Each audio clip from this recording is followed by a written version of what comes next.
Bom dia a todos os presentes. Cumprimento o excelentíssimo deputado estadual Paulo Ramos e estendo o cumprimento a todos os demais membros dessa mesa.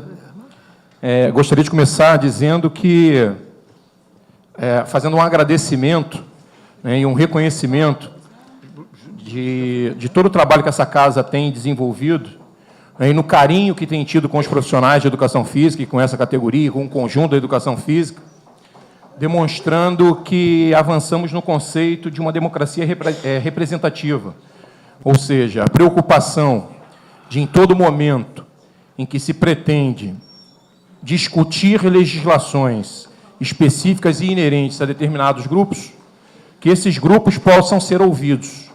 E acredito que o objetivo maior desse encontro seja exatamente esse. Então, em nome do Conselho Regional de Educação Física da Primeira Região, faço exatamente esse agradecimento pela abertura que esta casa tem tido com os profissionais. E, mais uma vez, estamos aqui para discutir uma questão que é muito cara, é muito importante para a nossa profissão. E quando eu digo que ela é muito importante e muito cara, é porque ela coloca em aparente conflito dois princípios constitucionais que estão esculpidos no mesmo artigo da Constituição, que é o artigo 170, que estabelece a valorização do trabalho humano e, ao mesmo tempo, o reconhecimento e a valorização da livre iniciativa. Então, estamos aqui diante, de um aparente conflito, e é exatamente o que o CREF, a forma como o CREF 1 entende a questão, porque, na verdade, como muito bem colocou o nobre deputado Chiquinho da Mangueira, esse é um conflito aparente. Por que ele é aparente? Bom, em primeiro, também reconhecer a importância dos projetos de lei, tanto do deputado Milton Rangel, do deputado Marcos Vinícius e do deputado Rosenberg Reis, que apontam, para o entendimento de que exista a necessidade de discutir essa questão. Então, esses projetos deram a oportunidade de detonar esse processo de discussão, então, acima de tudo, eles já cumpriram um papel importante. Então, é relevante reconhecer isso também. Mas, adentrando especificamente no tema, os projetos de lei, eles tendem, apesar de toda a sua boa intenção, a trazer um problema que ainda que de forma indireta, uma intervenção do Estado numa relação que é eminentemente privada. Ou seja, uma relação entre os proprietários dos estabelecimentos, as sociedades empresárias que lidam com o fitness e com as atividades das academias de ginástica, e os seus trabalhadores, no caso aqui, especificamente, um segmento dessa categoria, que são aqueles que atuam como personal trainer. Essa relação ela já acontece há muito tempo, e me parece que ela vem sendo, de uma forma ou de outra, bem conduzida. Se nós considerarmos a realidade do Rio de Janeiro, vamos perceber que muitos dos estabelecimentos já encontraram o equilíbrio, nessa relação, a partir do momento que entendem a importância do personal trainer na qualidade do serviço que é prestado aos seus clientes e até, em alguns momentos, na captação de novos clientes, como o nobre deputado aqui ao meu lado, inclusive, citou, e, ao mesmo tempo, o personal trainer entende que é uma possibilidade de auferir rendimentos maiores do que aqueles que, infelizmente, talvez essa fosse uma discussão até mais relevante, do valor da hora-aula que esses profissionais recebem dentro de parte ou da maioria desses estabelecimentos. Então, o equilíbrio nessa relação já vem sendo encontrada na livre negociação entre ambos os lados. Citados aqui algumas distorções nessa relação, e isso de fato acontece, mas essas distorções têm que ser entendidas como exceções e não como regra. E como exceções, elas já são tratadas nos espaços da judicialização, nos espaços estabelecidos através dos instrumentos jurídicos para isso. Ou seja, projetos de leis que possam intervir diretamente nessa relação podem e tendem, na verdade, a criar o desequilíbrio nessa relação. Então, por quê? Porque a partir do momento em que os estabelecimentos sejam, como está entendido no caput de 2 desses projetos, sejam obrigados a aceitar a entrada dos personagens, os estabelecimentos podem simplesmente entender que não querem mais esses profissionais e vão trabalhar exclusivamente com seus profissionais na relação de vínculo. No momento em que a legislação estabelece essa obrigatoriedade, acaba gerando também essa preocupação. E é muito difícil que qualquer legislação consiga dar conta de todas as outras questões que perpassam essa relação. Então, uma delas, a própria existência futura do vínculo empregatício, que é uma questão que tem que ser discutida e entendida. Já há, em alguns momentos, o entendimento da Justiça que essa relação entre o personal e o estabelecimento pode, sim, se não forem tomados alguns cuidados, estabelecer esse vínculo. A outra questão se relaciona com a responsabilidade civil, ou seja, a partir do momento que o estabelecimento tenha que aceitar a entrada dos profissionais sem que ele possa ter algum critério na seleção desta entrada, pode vir a assumir a responsabilidade por danos que sejam causados por esses profissionais aos seus clientes. E aí responder solidariamente ou subsidiariamente perante a demandas judiciárias por lesões de direitos causados aos clientes. Então, essa relação entre os personagens e os estabelecimentos, ela tem que ser uma relação construída principalmente na questão da confiança. Confiança do profissional que entende que aquele estabelecimento vai lhe dar todas as possibilidades para prestar o melhor serviço ao seu cliente, e confiança do estabelecimento no sentido de que esses profissionais possam desenvolver as suas atribuições, as suas atividades laborais, sem colocar em risco também a idoneidade dos profissionais propriamente ditos do próprio estabelecimento. Então, essas questões são questões que elas se constroem nessa relação e elas não se estabelecem necessariamente a partir de questões da construção da lei propriamente dita. Um outro argumento que nós temos ouvido, e aí é uma questão importante também, é que, como acontece, por exemplo, no caso dos médicos, que tem, por uma questão legal, a possibilidade de adentrar em qualquer clínica médica para atender os seus pacientes, mas aí a gente tem uma comparação entre duas realidades que são completamente diferentes. A primeira delas se estabelece até por uma questão tributária.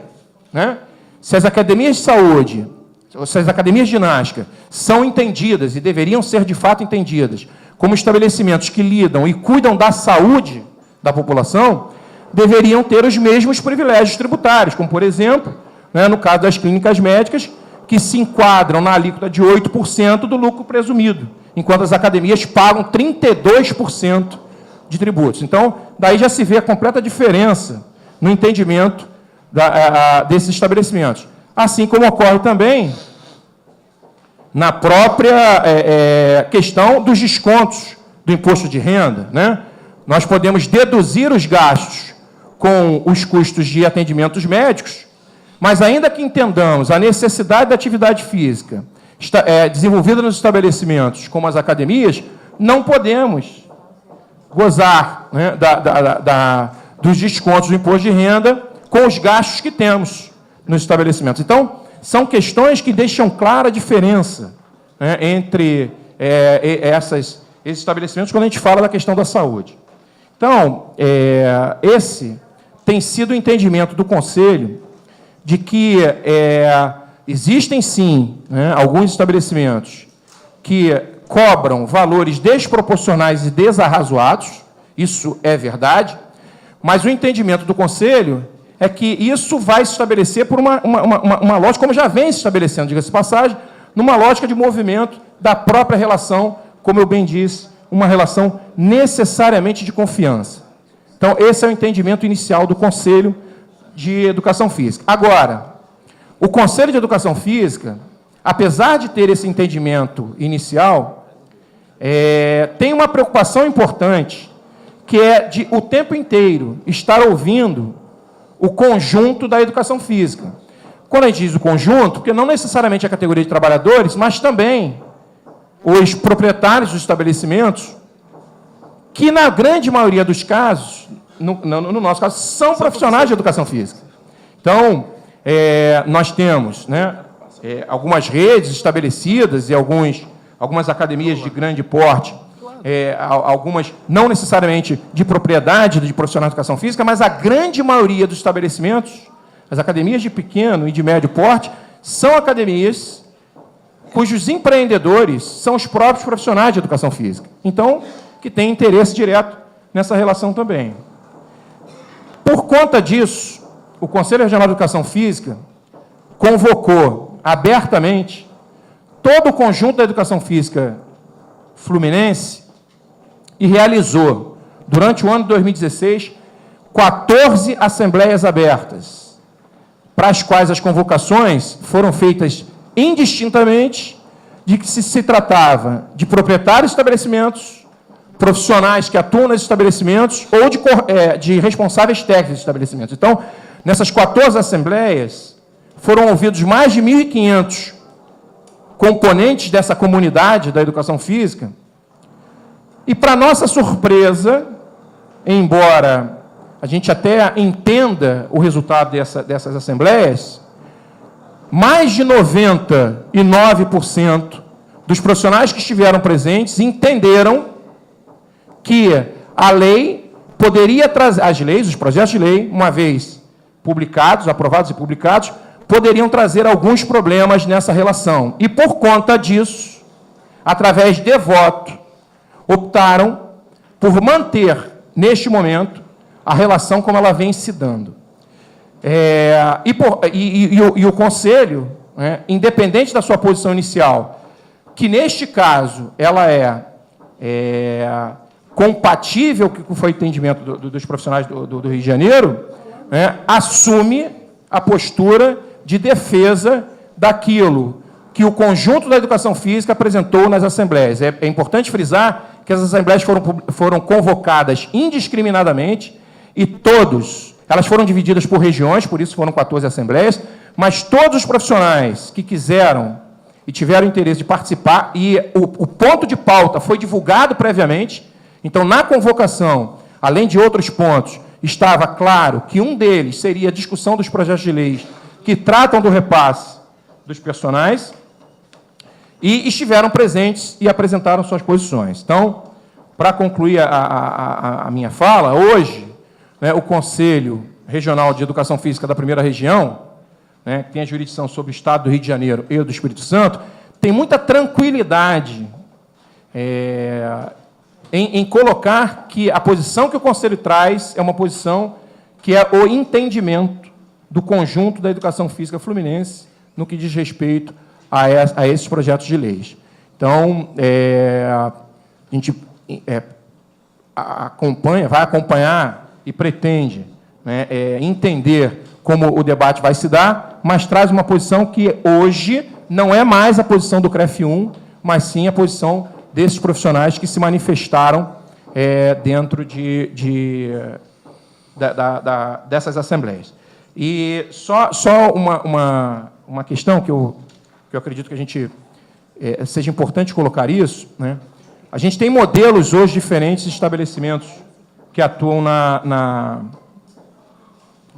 área do fitness, da ginástica e da musculação. E, independente desse modelo, em todos eles existe a presença de profissionais de educação física, né? Então, hoje a gente tem aqui representantes profissionais de vários estabelecimentos diferentes, e como vice-presidente do Conselho, eu não poderia deixar de me manifestar nesse sentido, né, inclusive profissionais das grandes redes, né? E tenho certeza que os profissionais das grandes redes que aqui estão presentes também desenvolvem as suas atividades orientando os seus clientes e com a preocupação de oferecer e de ofertar o melhor serviço para o qual estão preparados. Inclusive, como foi citado pelo nobre deputado ao meu lado, né, os profissionais que atuam na Smart Fit, né, então, que aqui estão presentes e que têm um compromisso sério, né, e importante com a saúde dos profissionais, das pessoas que buscam essas academias.